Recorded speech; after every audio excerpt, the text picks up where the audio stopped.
Et bonjour à tous les amis d'ici et d'ailleurs. Je ne comprends pas pourquoi tu me dis à chaque fois bonjour, alors que tu m'as vu tout à l'heure. Ah, peut-être qu'un jour tu comprendras. Allez, c'est parti pour la première expression.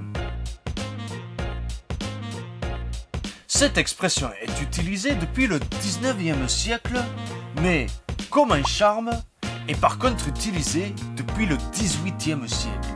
On parle bien ici de charme, pas de charme ni de charme. Mais qu'est-ce que c'est que cette langue? C'est donc une phrase à prendre au sens magique du terme, comme un enchantement ou un sort.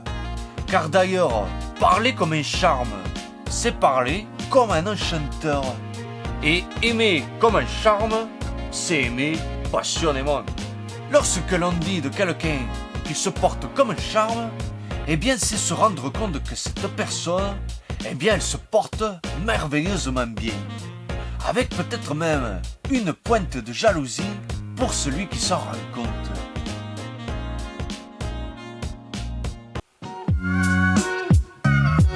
Eh, tu as l'air de te porter comme un charme, toi, hein? J'ai reçu un nouveau rhum, c'est pour cela. Je suis super content. Eh ben, il en faut peu pour être trop, hein? Allez, deuxième expression. On passe dans un registre beaucoup plus triste pour cette deuxième expression qui a du mal à trouver une origine certaine.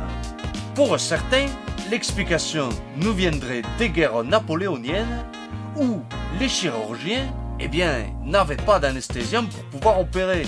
Ils plaçaient une pipe en terre cuite dans la bouche du pauvre malheureux afin que ce dernier se concentre à mordre cette dernière plutôt qu'à crier. Et si cette dernière tombait par terre et qu'elle se cassait, eh bien, il y avait de fortes chances qu'il n'ait pas survécu. Non mais là, je pense que les gens ils ont compris, hein? Il n'y a pas besoin de faire autre chose, hein? Ah, quel dommage, j'aurais bien voulu expliquer aux gens. Alors, n'oubliez pas de liker, de commenter, et bien sûr de partager la vidéo, peu cher. Allez, à la prochaine.